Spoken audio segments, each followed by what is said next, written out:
우리 시간에는 믿음이 율법을 굳게 세우는 이유라고 하는 제목으로 이 시간 함께 말씀을 나누도록 하겠습니다. 최근에 제가 몇몇 장로님들과 만나서 이야기를 하는 가운데 제가 좀 충격을 받은 일이 있었습니다. 제가 몇몇 장로님들을 맡아서 진급 과정 중에 있는 장로님들에게 우리 감리교 신앙과 교리에 대해서 한 45분 정도 한 타임 강의를 맡아서 강의를 하게 되었는데 그 내용 중에 성경에 대한 말씀이 좀 있었습니다. 그래서 성경이 하나님의 성령께서 그 성경을 쓴 저자들에게 직접 영감을 주시고 감동을 주셔서 그 성경을 기록하게 하셨다고 하는 성경 영감설에 대해서 설명을 드리고, 또 축자 영감설, 그 성경을 기록하게 할 때 그 성경에 쓴 단어 하나, 점 하나, 획 하나까지도 정확하게 성령께서 영감을 주셔서 기록하게 하셨다고 하는 축자 영감설에 대해서 설명을 드렸어요. 그래서 제가 설명을 다 드리고 난 다음에 이 장로님들한테 성경 영감설을 믿으십니까? 그랬더니 아멘, 다 믿으신대요. 그래서 저는 좀 안심을 했죠. 이분들이 성경을 제대로 알고 제대로 믿고 계시는구나. 그렇게 생각을 하고 안심을 하고 두 번째 질문을 했습니다. 그러면 장로님들, 이 성경이 기록된 단어 하나, 획 하나, 점 하나까지도 다 성령의 감동으로 기록된다고 하는 축자 영감설을 믿으십니까? 라고 했더니 제가 5분을 장로님을 맡아서 교육을 했는데 5분 중에 4분이나 되는 분들이 축자 영감설을 믿지 않는다 라고 하는 대답을 하셨어요. 제가 너무 깜짝 놀랐어요. 성경의 축자 영감설을 믿지 않는다. 그러면 도대체 뭘 믿으시는 겁니까? 제가 시간이, 그분들 교육하는 시간이 짧아서 그 마지막 강의 부분에 다시 한번 이 주제에 대해 설명을 드리려고 했는데 시간이 없어가지고 설명을 그분들한테 제대로 못 드렸는데, 성경 영감설을 믿는데 축자 영감설을 믿지 않는다 라고 하는 대답을 듣고 제가 굉장히 충격을 받았어요. 아니, 장로님들이 80%죠. 그러니까 5명 중에 4분이 성경의 축자 영감설을 믿지 않는다는 거예요. 80%가. 깜짝 놀랐습니다. 또 마지막에 제가 강의를 마칠 때쯤 그 장로님들한테 뭐 물어보고 싶은 거 있으시면 물어보시라고, 저는 질문을 받는 걸 좋아하고 설명드리는 걸 좋아하기 때문에 성경이든지 오늘 배운 거 말씀 중에 뭐 필요한 거 있으시면, 궁금한 거 있으면 질문을 하시라고. 그랬더니 그 한 분이 저한테 그런 질문을 하는 것입니다.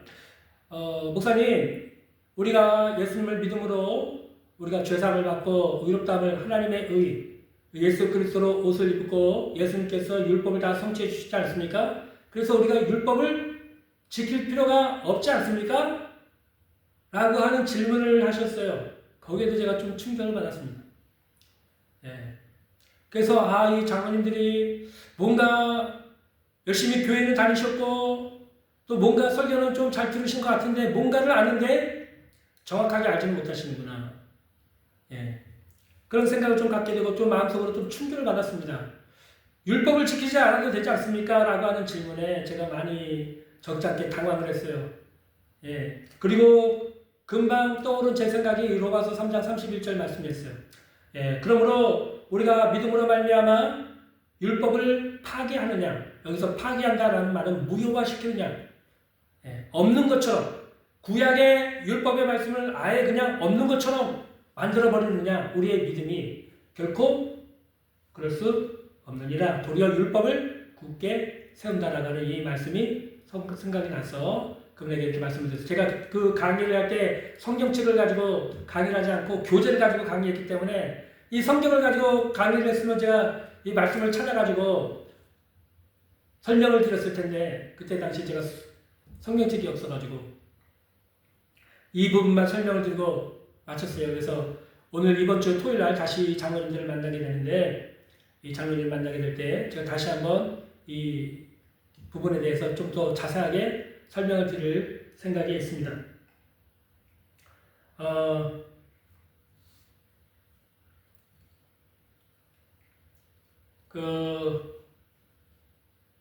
수학 1타 강사 중에 정승재라고 하는 선생이 있어요.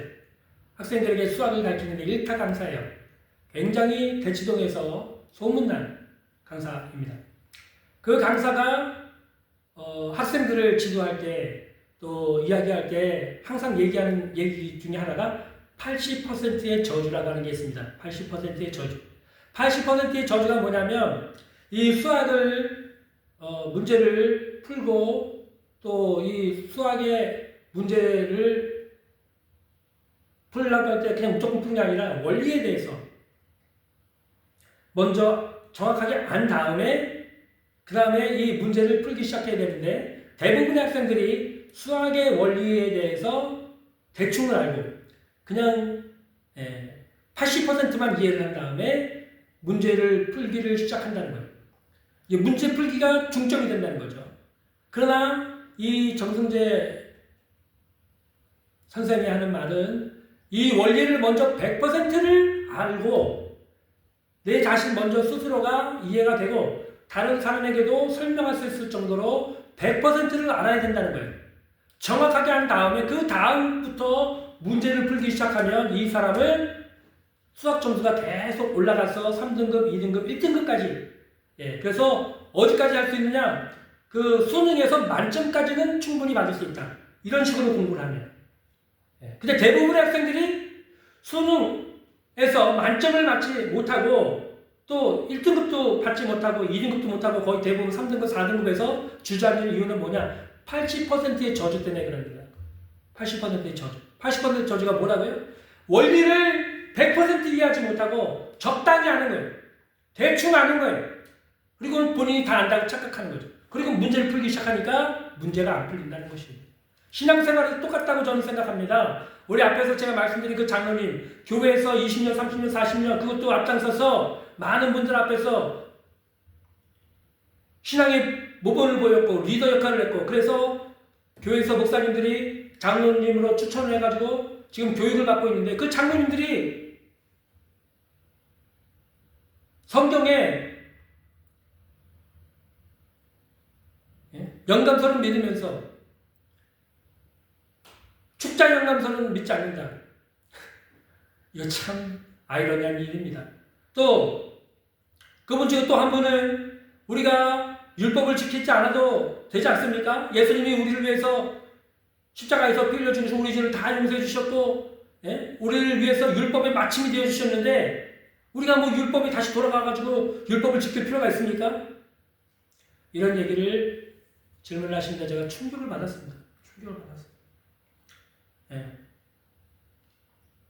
그래서 그 의미에 대해서 오늘 4가지로 제가 좀 설명을 좀 드리려고 합니다. 간단하게 성경을 보면서 말씀을 좀 드리려고 하니까 여러분 잘 들으시기를 바랍니다. 먼저 첫째로 믿음과 율법의 관계를 잘 알아야 돼요. 우리가 로마서 공부를 주일날 저녁에 하는데 믿음이 뭔지에 대해서 말씀을 드렸고 하나님의 의가 뭔지에 대해서 설명을 드렸죠. 아마 거기에서 연관된 말씀이 되기도 할 거라고 생각이 됩니다. 믿음과 율법의 관계에 대해서 알아야 돼요. 과연 믿음과 율법은 어떤 관계이냐? 바울은 뭐라고 합니까? 믿음은 결코 율법을 폐기하지 않는다. 오히려 믿음은 율법을 굳게 세운다. 이런 표현을 합니다. 저는 이 관계를 이렇게 설명을 드리고 싶습니다. 동전의 양면이다.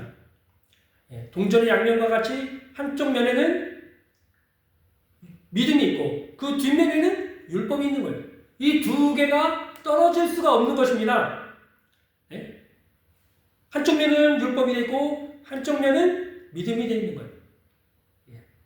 그래서 한쪽 면만 인정하면 안 돼요. 양쪽 다 진리의 말씀이고 우리에게 필요한 말씀인 것입니다. 그러면 바울은 어떤 의미에서 믿음이 율법을 폐기하지 않고 율법을 굳게 세운다고 이렇게 설명을 했는가? 바로 아브라함의 믿음을 통해서 바울은 믿음은 율법을 폐하지 않는다. 너희 구약에 나오는 율법에도 모세의 율법에도 아브라함 너희 믿음의 조상 아브라함이 믿음으로 말미암아 의롭다함을 받았다라는 말씀이 기록되어 있지 않느냐. 그것을 로마서 4장 1절부터 설명을 해 나가는데요. 한번 보겠습니다. 로마서 4장 1절부터 우리가 함께 말씀을 찾아서 읽도록 하겠습니다.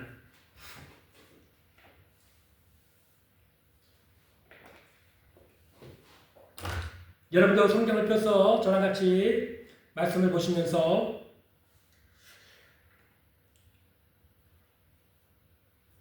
성경을 같이 읽으셨으면 좋겠습니다. 로마서 4장 1절입니다. 그런즉 육신으로 우리 조상인 아브라함이 무엇을 얻었다 하리요. 만일 아브라함이 행위로서 의롭다 하심을 받았으면 자랑할 것이 있으려니와 하나님 앞에서는 없느니라. 성경이 무엇을 말하느냐. 아브라함이 하나님을 믿음에 그것이 그에게 의로 여겨진 바 되었느니라. 창세기 15장 6절에 나오는 말씀입니다. 창세기 15장 6절. 여러분 찾지 마십시오. 제가 찾아가지고 읽어드릴게요. 창세기 15장 6절. 아브라함이 여호와를 믿으니 여호와께서 이를 그의 의로 여기시고 이렇게 되어 있습니다. 아브라함이 하나님 앞에 처음으로 의롭다함을 받을 때 무엇으로 의롭다함을 받았다고 성경 기록하고 있느냐? 믿음으로. 믿음으로 하나님 앞에 의롭다 하심을 받았다고 창세기에 기록되어 있어요. 모세 오경이 율법이라고 우리가 알고 있어요.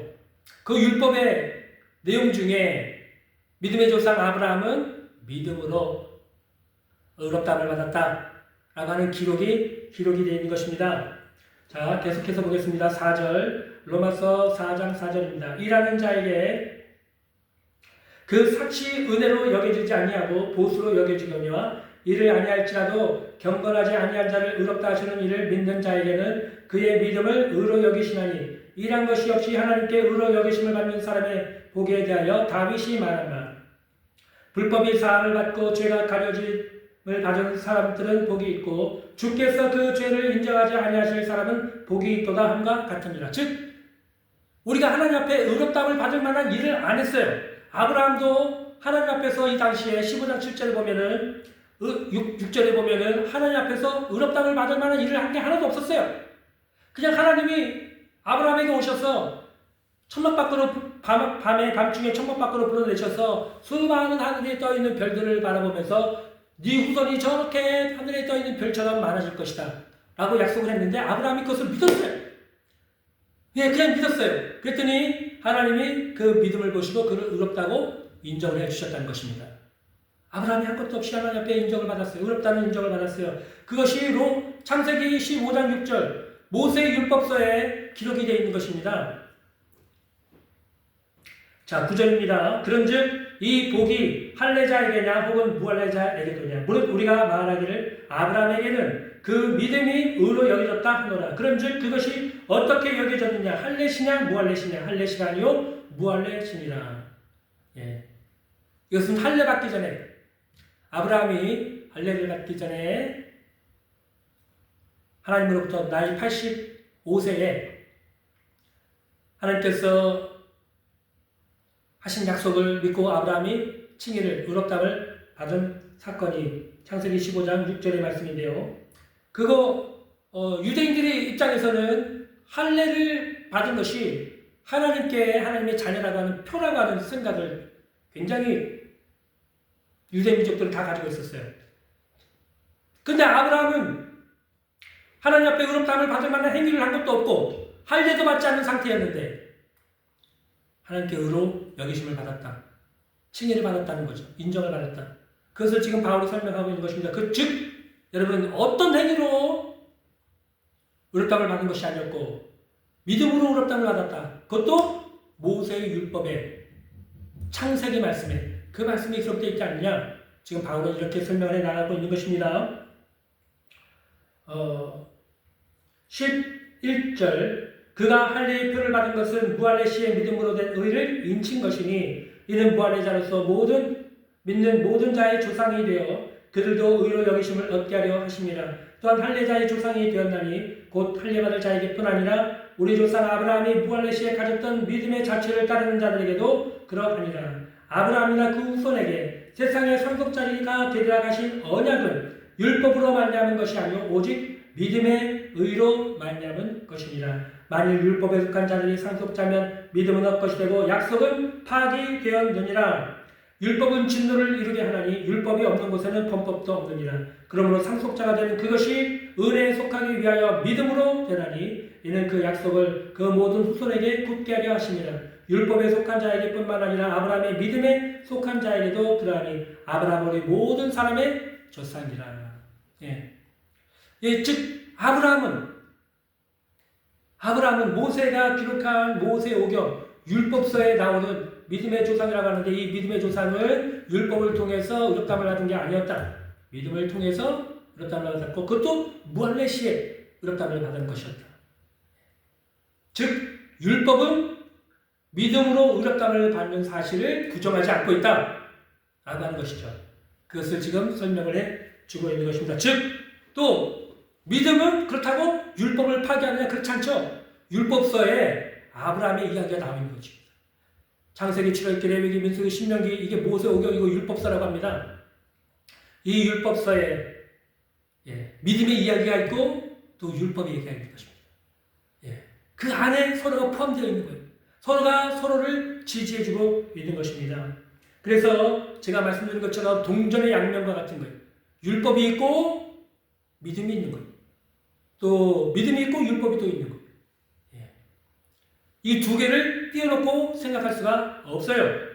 그러니까 믿음이 있는 사람은 율법에 대해서 말을 해야 되고 율법은 또 믿음에 대해서도 말을 할 수가 있는 것입니다. 그래서 이런 의미에서 율법과 믿음은 동전의 양면과 같아서 떼어야 뗄 수가 없다. 이런 의미에서 여러분 바울은 믿음은 율법을 폐기하지 않는다 라고 하는 설명을 했던 것입니다. 왜냐하면 율법에 기록된 창세기 말씀에 바울은 아브라함은 믿음으로 말미암아 하나님 앞에 의롭다함을 받은 기록이 나와 있기 때문입니다. 또 두 번째로 율법은 우리로 하여금 죄를 깨닫게 함으로써 모든 인간이 죄인임을 깨닫게 합니다. 우리가 왜 예수님을 그리스도를 믿고 우리가 왜 구원을 받아야 되는지, 율법이 없다면 믿음이 왜 필요하고 예수님이 왜 필요한지를 우리는 깨닫지를 못했을 것입니다. 율법은 우리로 하여금 죄를 깨닫게 하고 우리 모든 인간이 하나님 앞에 다 죄인이라는 사실을 깨닫게 해줌으로써 내가 왜 예수를 믿어야 되는지, 왜 구원이 필요한지 율법을 통해서 우리가 그런 놀라운 진리를 깨달을 수 있다는 것입니다. 왜 많은 세상 사람들이 하나님을 믿지 않고 예수님을 구주로 믿고 영접하고 있지 않을까요? 성경을 모르기 때문에 그렇습니다. 율법을 모르기 때문에 그래요. 율법을 알면 자신이 죄인이라는 사실을 철저하게 깨닫기 때문에 예수님은 온 인류의 구원자다. 하나님의 아들이 인류를 구원하기 위해서 이 땅에 2000년 전에 오셔서 십자가에서 몸짓고 피 흘려서 죽으심으로 우리의 모든 죄를 용서해 주시고 하나님께서는 그 예수 그리스도를 믿는 자마다 구원을 해주시겠다고 약속해 주셨다라고 하는 이 말씀이 그 복음이라는 사실을 알고 믿고 깨달을 텐데 율법을 알지 못하고 성경을 알지 못하기 때문에 사람들은 하나님을 믿지 않고 예수님을 구원자로 믿고 영접하지 않고 있는 것입니다. 그래서 여러분, 복음을 먼저 우리가 알고 깨닫고 믿은 우리들이 나가서 복음을 전해 주어야 하는 것입니다. 사람들은 알지 못하기 때문에 믿지 못하는 거예요. 근데 우리는 알고 있잖아요. 알고 있는 사람이 입 꾹 다물고 가만히 있으면 어떻게 돼요? 안 되겠죠. 아는 우리가 이미 구원을 받고 구원의 은혜를 누리고 있는 우리가 가서 복음을 전해 주어야 하는 것입니다. 그 일을 위해서 하나님은 우리를 구원해 주셨고 우리를 세상 가운데서 불러주신 것입니다. 너희는 온 천에 다니며 만민에게 복음을 전하라고 주님께서 우리에게 말씀을 해주셨고 마태복음 28장 마지막에서도 하늘로 승천하시기 전에 너희는 가서 모든 족속으로 제자를 삼아 아버지와 아들과 세례를 주고 내가 너희에게 분반 모든 것을 가르쳐 지키게 하라. 복음을 전하라고 하신 것입니다. 전 세계의 온 모든 민족을 에게 복음을 전해서 예수님의 제자로 삼으라. 복음을 전하라. 그것이 예수님의 유언과 같이 남겨주신 말씀입니다. 교회만 왔다 갔다 해서는 되지 않아요. 나 혼자만 구원받고 하하하 호호하고 행복하고 기쁘고 즐겁다 해서는 안 되는 것입니다. 우리는 반드시 나가서 복음을 전하는 복음 전도자가 되어야 하는 것입니다. 그런 삶을 살아야 돼요. 예수님이 가장 기뻐하시고 하나님이 가장 기뻐하시는 것은 바로 전도인 것입니다. 자, 율법은 우리가 죄인이라는 사실을 철저하게 깨닫게 해준다. 어떤 의미에서 우리가 죄인인가? 그것을 예수님은 마태복음 5장부터 시작된 산상수훈의 말씀을 통해서 하나님의 계명이 얼마나 엄격한 기준을 갖고 있는지, 얼마나 무서운 것인지 우리에게 설명을 해주셨어요. 결국 하나님의 율법 앞에 모든 인간은 죄인이라는 사실을 예수님 산상수훈의 말씀을 통해서 우리에게 알려주신 것이죠. 우리가 마태복음 5장을 함께 보겠습니다. 마태복음 5장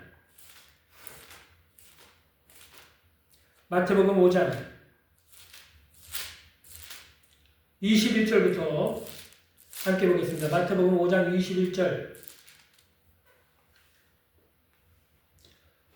제가 읽겠습니다. 옛 사람에게 말한 바 살인하지 말라. 살인에 대한 계명이에요. 누구든지 살인하면 심판을 받게 되리라 하였다는 것을 너희가 들었으나, 이게 구약의 10계명에 나오는 말씀이죠. 나는 너희에게 이르노니 형제에게 노하는 자마다, 한마디로 옆에 있는 다른 사람에게 화를 내는 사람, 그 사람마다 심판을 받게 되고, 형제에 대하여 라가라 하는 자, 라가는 바보, 미련한 놈, 멍충이 라고 하는 말만 해도 그 사람은 공회에 잡혀가게 되고, 공회는 이 유대인 당시에 이 대법원과 같은 곳이에요. 대법원. 우리나라는 1심, 2심, 그 다음에 대법원, 3심 이렇게 돼 있잖아요. 마지막 최고 법정이 대법원이에요. 그죠? 이게 마지막에 최고 법정이 공회예요. 대법원에 잡혀가게 되고, 미련한 놈이라고 하는 자는 지옥불에 들어가게 되죠. 마음에 불같은 화를 품고 다른 사람에게 바보, 미련한 놈, 멍충이 하면서 화를 내는 사람은 그게 바로 살인죄가 돼서 지옥불에 들어가게 된다는 거예요. 여러분, 그렇다고 하면은 여러분, 이 지옥불에 들어가지 않을 사람이 과연 누가 있습니까? 살인죄, 그게 살인죄래요, 예수님. 칼을 들고 몽둥이를 들고 총을 쏴서 사람을 죽여야만 그게 살인죄가 아니라 마음속에 불타는 증오심을 가지고 비방하고 조롱만 해도 그것이 살인죄가 된다는 거예요.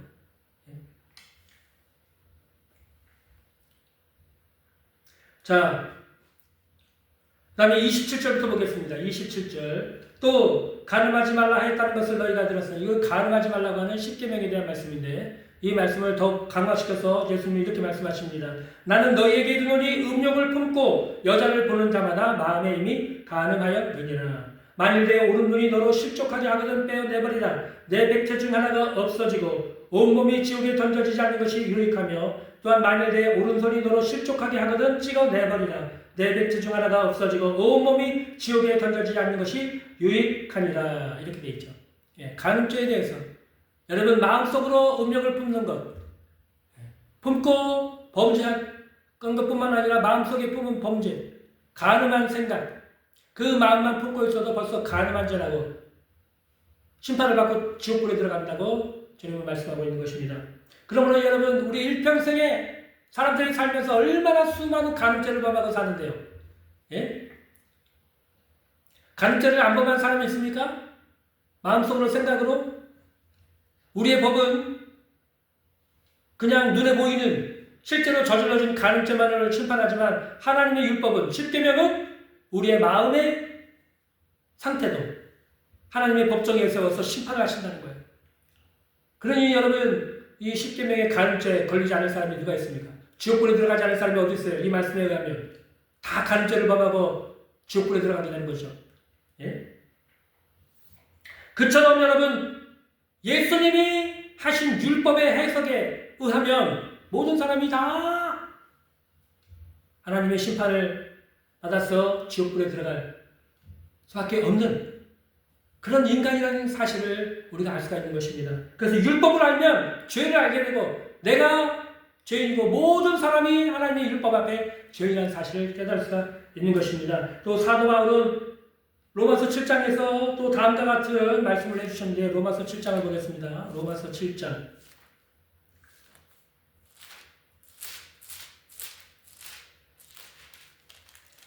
로마서 7장 7절부터 좀 보겠습니다.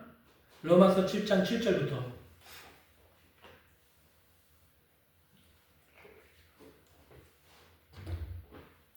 로마서 7장 7절부터 보겠습니다. 그런즉 우리가 무슨 말을 하리요? 율법이 죄냐? 그럴 수 없느니라.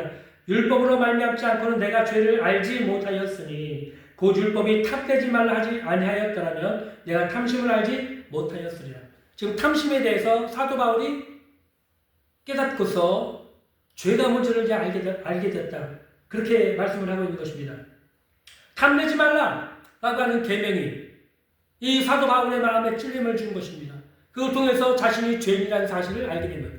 탐내지 말라고 하는 계명이 몇 번째 계명이에요? 10계명이었어요. 몇 번째 계명입니까? 10번째 계명이죠.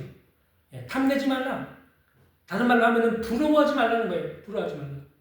다른 사람이 가지고 있는 부, 명예, 지위, 자동차, 집, 외모, 젊음, 지식, 인기, 아름다움, 예? 내가 갖지 못한 것, 다른 사람이 갖고 있는 것, 그거 부러워하는 것, 그거 탐심이에요, 탐심. 여러분, 그거 없는 사람이 있습니까? 없는 사람이 없잖아요. 여러분, 근데 사도 바울이 어떤 사람이에요? 사도 바울이, 예, 여러분, 금수저도 아니고, 사실, 사도 바울은 다이아 수저였어요, 다이아몬드 수저였어요.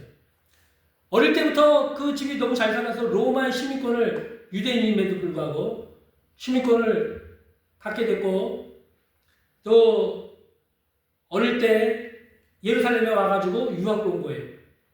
5사람인데, 길리기가 5사람인데, 예루살렘으로 유학을 왔고, 당대 최고의 랍비라고 바리새인 중에 최고의 존경받는 랍비 가말리엘 문화에서 지내면서 율법을 배우고 굉장히 똑똑한 사람이었습니다. 예. 그런 사람이었는데, 예? 부러워할 게 뭐가 있겠어요? 그럼에도 불구하고 부러워하는 게 있었다는 것이죠. 부러워하는 거. 예? 탐심이에요, 탐심. 사람은 다 어릴 때부터 죽을 때까지 탐심의 마음을 가지고 살다가 죽습니다. 예? 탐심이 없는 사람이 없어요. 여기에 사도 바울이 깨진 거예요. 예? 탐심을 통해서 탐내지 말라고 하는 이 말씀이 사도 바울의 마음에 비수같이 꽂힌 거예요. 아, 내가 죄인이구나. 내가 이 말씀을 지킬 수가 없구나. 내가 십계명을 지킬 수가 없구나. 내가 바리새인 중에 바리새인이요. 율법에 대해서는 최고로 열심히 있는 사람이라고 자부했는데 율법에 의로는 내가 죄가 없다고 생각했는데 아니구나. 내가 평생을 이렇게 죄를 짓고 살아왔구나. 그걸 깨달은 것이죠. 그리고는 뭐라고 말합니까? 오호라 나는 공고한 사람이구나. 누가 나를 이 사망의 몸에서 건져내라. 예? 탐심의 마음을 버릴 수가 없었던 것이죠. 예? 우리 인간의 마음은, 우리 인간의 육체는 그런 것입니다. 예. 우리 인간의 육체로는 여러분 이 십계명 율법을 지킬 수가 없어요. 모든 인간이, 모든 사람이 다 이 십계명 앞에, 하나님의 율법 앞에 다 죄인이고 심판받아 마땅한 죄인으로 드러나게 되는 것입니다. 그래서 로마서 3장 19절에 보면 로마서 3장 19절입니다. 우리가 알거니와 무릇 율법이 말하는 바는 율법 아래 있는 자들에게 말하는 것이니 이는 모든 입을 막고 온 세상으로 하나님의 심판 아래 있게 하려 하십니다. 하나님이 율법을 앞에 딱 사람들 앞에 내놓으면 사람들은 다 심판이 떨어지는 거예요. 안 돼요. 이 율법을 지킬 수 있는 사람이 아무도 없어요. 예? 그래서 여러분 믿음은 율법을 드러내고 율법을 굳게 세웁니다. 바로 옆에다가. 왜 그럴까요? 율법을 통해서 우리가 이 예수 그리스도를 믿음으로 구원을 받는다고 하는 진리가 드러나게 되는 거예요. 드러나게 되는 거예요. 예? 율법을 통해서 믿음이 드러나게 되는 거예요. 율법이 없으면 믿음이 드러나지가 않아요. 예? 왜요? 내가 죄인이라는 사실을 모르니까요. 죄가 뭔지를 모르니까요. 사람들이 하나님을 믿지 않고도 나는 죄가 없다고 큰소리 빵빵 치고 저렇게 살고 있는 이유가 뭐예요? 율법을 모르기 때문에 그런 것입니다. 교회를 다니면서도 큰소리 빵빵 치는 사람들 있죠? 그 사람들 왜 그래요? 자신이 죄인인지를 몰라요. 예? 하나님 율법 앞에 죄인이라는 사실을 몰라요. 그러니까 율법을 모르는 거죠. 그래서 교회는 두 가지를 항상 강조를 해야 됩니다. 한편으로는 믿음을 강조하고 한편은 율법을 강조해야 돼요. 두 개 다, 양팔처럼. 하나는 믿음, 하나는 율법. 이 두 가지를 다 사용해서 사람들에게, 골고루 영향 있게 해야지 믿음이 건전하게 성장할 수가 있어요. 믿음만 강조해서는 안 되고, 또 율법만 해가지고 강조하면은, 잘 보세요. 율법만 강조하잖아요. 그럼 사람들이 죄의식에 빠져가지고, 이렇게 맨날 회개만 강조하니까 율법을 강조하다 보면 회개하라고 강조하기 위해서 율법을 강조하거든요. 율법만 강조하다 보면은 사람들이 막 회개 열심히 하죠. 근데 참 믿음에 가질 수가 없어요.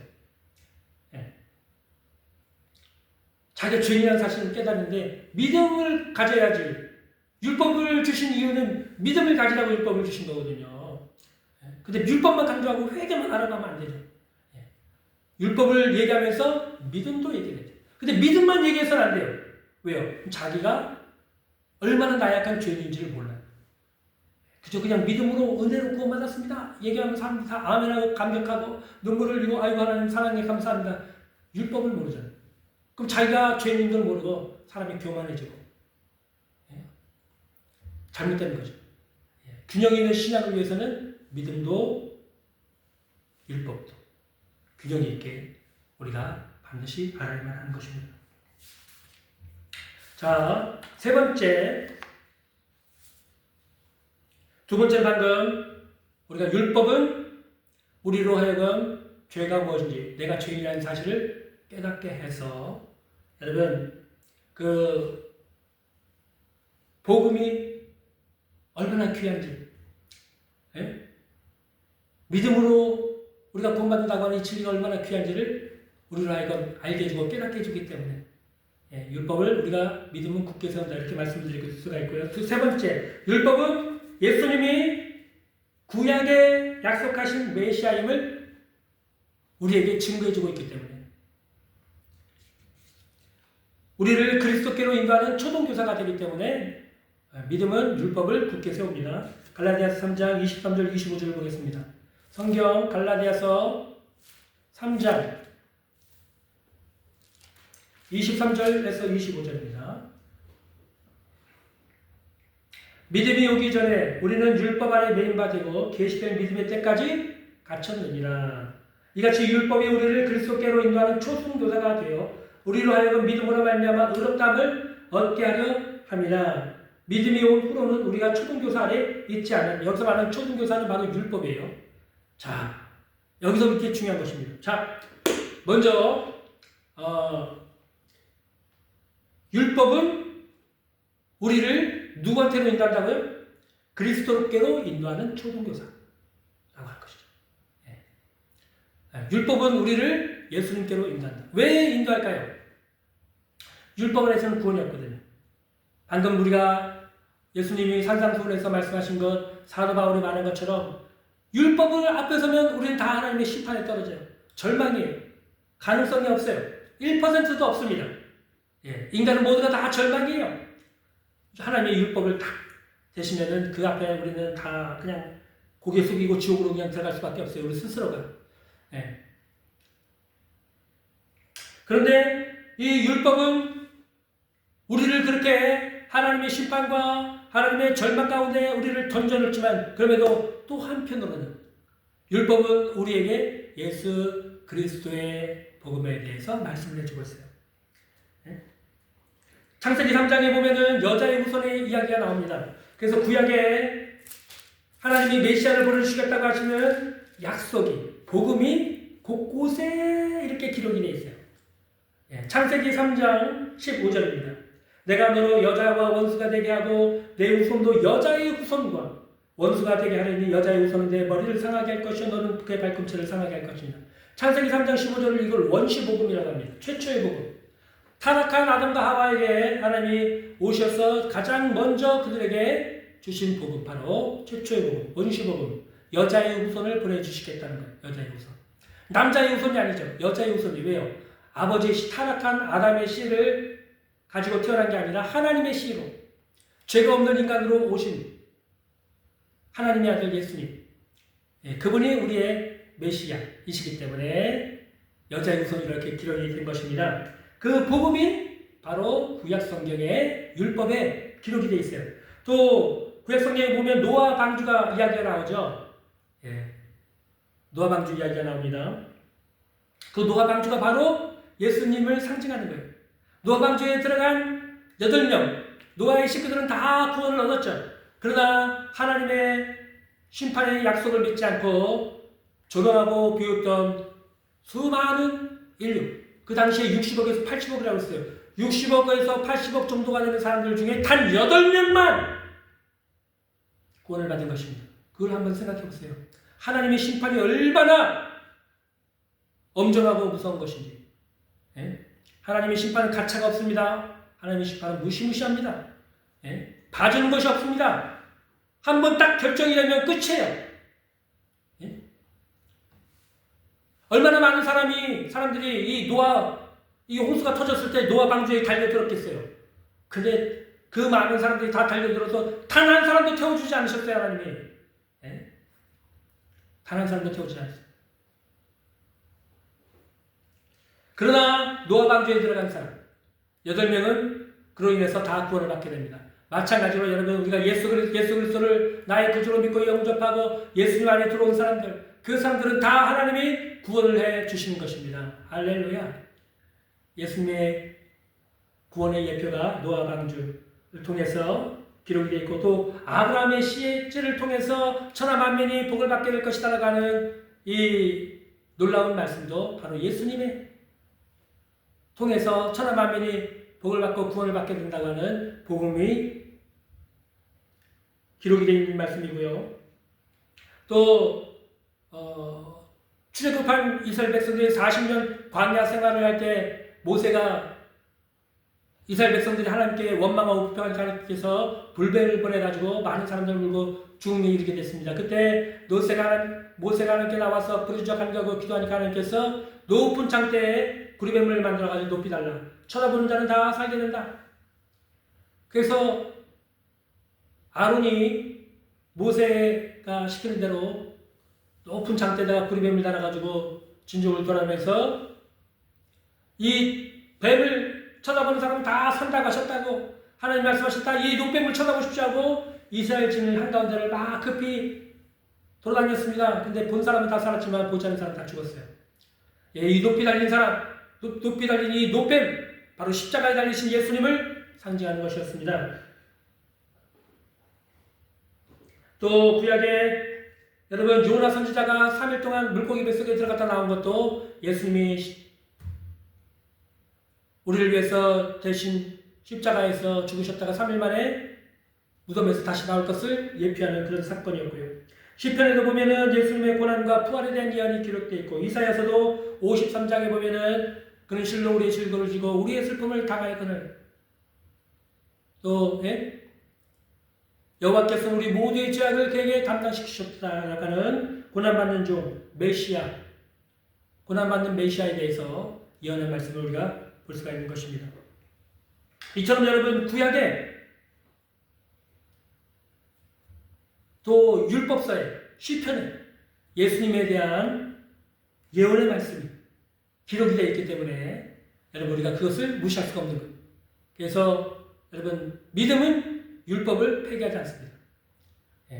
오히려 그 안에 기록되어 있는 보배로운 진리들, 구약에서 예수 그리스도 메시아로 오실 예수 그리스도를 상징하는 또 예언하는 말씀들, 사건들, 그것이 여러분 금과 같이 반짝반짝하고 곳곳에서 여러분 빛을 내고 있는 것입니다. 그것을 어떻게 버리겠습니까?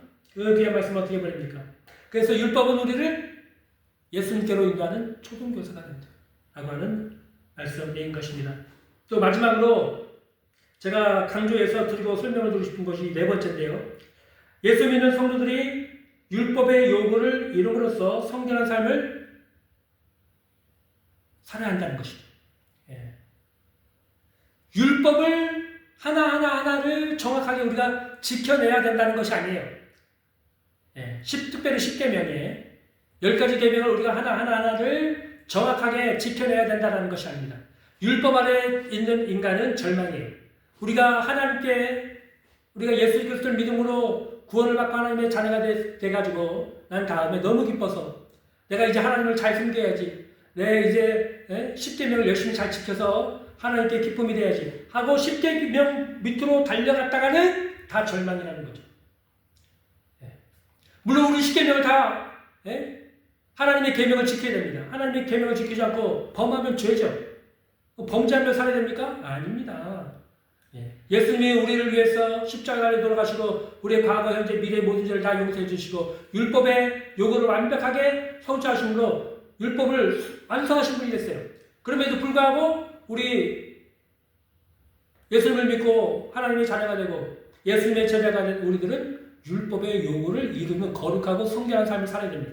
죄를 범해서는 안 되는 것입니다. 율법의 요구가 무엇입니까? 하나님 사랑과 이웃을 사랑하는 것입니다. 어떤 사람이 예수님께 나와가지고 예수님 율법에서 가장 큰 율법이 무엇입니까? 가장 중요한 율법이 무엇입니까? 예수님이 대답하기를 너희는 마음을 다하고 뜻을 다하고 목숨을 다하고 힘을 다해서 너희 주 하나님을 사랑하라. 또 둘째는 이와 같으니 내 이웃을 내 자신과 같이 사랑하라 하는 사랑의 계명이에요. 이 10계명은 사랑의 계명이에요. 하나님을 사랑하고 이웃을 사랑하라고 하는 계명이 바로 10계명인 것입니다. 그러면 여러분 율법의 요구를 이룬다고 하는 것은 바로 율법을 우리가 믿는 성도들이 지킨다고 하는 것은 바로 이렇게 하나님을 사랑하고 이웃을 사랑하는 사랑으로 충만한 삶을 산다는 것입니다. 근데 그게 가능합니까? 예수님은 너희 원수까지도 사랑하라고 그랬어요. 너희 원수까지도 사랑하라. 잘 보십시오. 그래서 그 계명을 지키기 위해서 우리가 율법으로 달려가면 안 된다는 거예요. 내가 한번 지켜볼게요. 내가 한번 사랑해볼게요. 내가 한번 용서해줘 볼게요. 내가 한번 참아볼게요. 내가 한번 견뎌볼게요. 이거는 절대 안 된다는 거예요. 이 방법은 아니에요.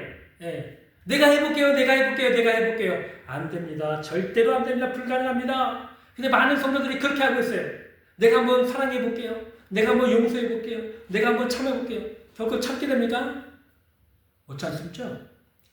결국 폭발하게 됩니다. 교회 안에서 여러분 많은 성도들끼리 싸우고 갈라지고 막 그런 이유가 뭐예요? 내가 한번 해보겠다는 거예요. 내가 한번 사랑해보겠습니다. 내가 한번 참아보겠습니다. 내가 한번 용서해보겠습니다. 근데 결국엔 못 참았다는 거예요.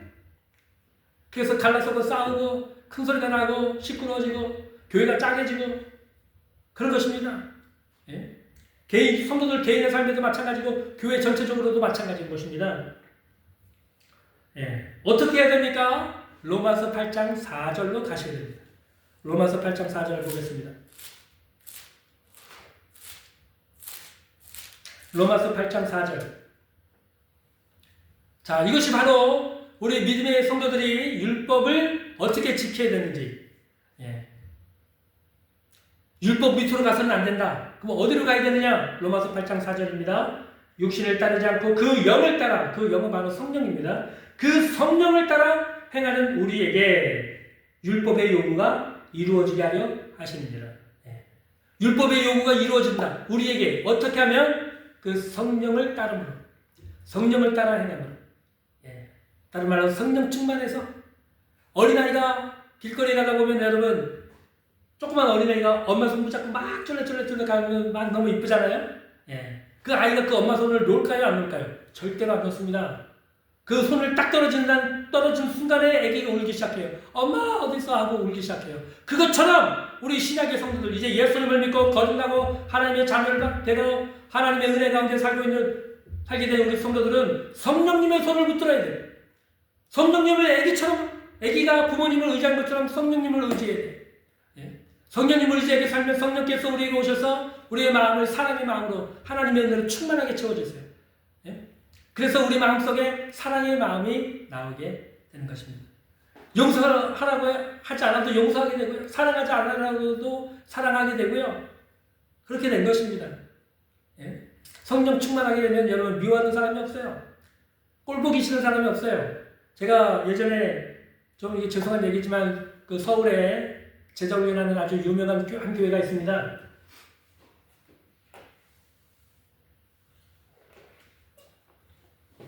그 교회에 제자훈련을 세미나를 한다고 해가지고 많은 목사님들하고 선교사님들, 사모님들이 거기에 세미나 가서 제자훈련을 그 교회에서 하는 거, 그 제자훈련을 배우러 참석을 하게 됐습니다. 첫 시간이 됐는데 그 교회 장로님 한 분이 나오셔가지고 강의를 맡아가지고 하시는데 맨 처음에 이제 오프닝 멘트예요. 그러니까 다른 사람들의 마음을 열어주고 공감을 시키기 위해서 본인이 이제 갈증 비슷하게 하신 말씀이, 지금 이 교회를 제가 다니면서 20년, 30년 넘게 제자훈련을 받았고 제자훈련을 시키고 있지만 아직도 여전히 교회 안에 미운 사람이 있고, 저 사람은 왜 우리 교회 나올까? 꼴보기 싫은 사람이 있다는 거예요. 예. 그 간증을 하시는데 제가 충격을 받았어요. 그럼 뭐 못하는 지금 장로님이 돼가지고 그렇게 하고 있냐고. 속으로. 예? 아니, 본이 되는 사람이 앞에 서야지. 본이 되지도 않으면서 앞에 서가지고 그럼 뭘 가르치려고 그 앞에 서 있냐고 나는 속으로 그 생각이 들더라고요. 예? 그래서 우리 보고 어쩌라고 하는 거냐? 예? 20, 30년 제자훈련해도 소용이 없다. 그거 가르치려고 지금 거기 앞에 서 있는 거냐? 예? 참, 예, 좀 드릴 말씀이 없습니다. 성령 충만하면은 마음속에 미워하는 사람이 없어요. 예, 증오하는 사람, 아유, 저 꼴배기신데 왜 우리 교회 다녀가지고 이렇게 나를 애를 먹이느냐. 그런 사람이 없어져요. 미워하는 사람이 없어져요. 어떤 사람을 보기만 해도, 예? 아유, 저 사람을 격려해주고 싶고, 위로해주고 싶고, 말씀을 어떻게 빨리 가르쳐가지고, 또 기도 훈련 시켜가지고 어떻게 하면 믿음의 일꾼으로 세울까? 예? 그 생각을 하게 되죠. 그 생각. 바울의 마음 아닙니까? 바울의 마음. 어떤 성도를 만났든지 에베소에 12명의 제자를 만났어요. 그 사람들하고 얘기를 하면서 보니까 믿음이 형편이 없거든요. 그 바울의 마음이 어떤 마음이에요? 이 사람들에게 빨리 예수님을 제대로 믿게 해주고 성령 받게 해가지고 이제부터 제자훈련 시켜가지고 올바른 믿음의 성도를 세워야겠다. 바울의 마음이 그런 거였잖아요. 예? 바울의 마음이 그 12명의 에베소의 제자를 만나가지고 아유, 꼴보기 싫어. 아이고, 그 믿음이 그밖에 안 돼? 정죄하고 판단하고 있었을까요? 그렇지 않다는 거잖아요. 그렇지 않습니까? 예. 그런 것입니다. 예. 여러분, 우리 예수 믿는 성도들은 율법의 요구를 반드시 이루는 삶을, 성결한 삶을 살아야 돼요. 그러나 그것을 이루기 위해서 내 힘으로, 내 노력으로, 내 자력으로, 율법을 지킴으로, 순종함으로 되는 것이 아니라, 여러분, 우리 성령을 받음으로, 성령을 쫓아 행함으로, 성령님을 의지함으로 되는 것입니다. 그러므로 여러분, 예수 믿고 난 다음에 반드시 성령을 받고 방언기도를 열심히 해야 됩니다. 예. 그래서 성령의 충만함을 받으십시오. 그 마음속에 의심이 떠나가고 어둠이 사라지고 마음이 밝아집니다. 마음의 기분이 환해집니다. 소망이 넘치게 됩니다. 마음에 사랑이 가득하게 돼요. 나가서 전도하고 싶은 마음이 막 불같이 일어나게 돼요. 그래서 여러분, 신약의 성도들은 내 노력, 내 힘으로 사는 것이 아니고 성령님을 강력하게 의지해야 돼요. 어린아이가 부모님 손 붙잡고 절대로 이 손 놓지 않고 가는 것처럼 여러분 절대로 성령님 손을 놓으면 안 됩니다. 어린아이처럼 의지해. 성령 하나님 환영합니다. 오늘도 영접합니다. 의지합니다. 어리석고 미련한 나를 도와주시고 불쌍히 여겨 주옵소서. 오늘도 살아갈 수 있는 지혜를 주시고 능력을 주시옵소서. 오늘도 사랑하는 마음을 주시옵소서. 용서하는 마음을 주시고 성령님을 통해서 복음을 증가하게 하여 주시고 많은 죽어가는 영혼들을 위해서 기도하고 전도할 수 있도록 나를 사용하여 주시옵소서. 네. 우리는 이렇게 성령님을 통해서 율법의 요구를 이루는 거룩하고 경건한 주님을 따르는 제자들이 된 것입니다. 날마다 성령님을 의지하고 열심히 방언으로 기도하고 순종하는 삶을 사셔서 성령 충만한 저와 여러분 되시길. 그래서 율법의 요구를 이루어가며 날마다 거룩하고 경건하고 성결한 삶을 사시는 저와 여러분 되시기를 주님의 이름으로 축복합니다. 기도하겠습니다. 사랑이 많으신 주님 감사합니다. 우리는 율법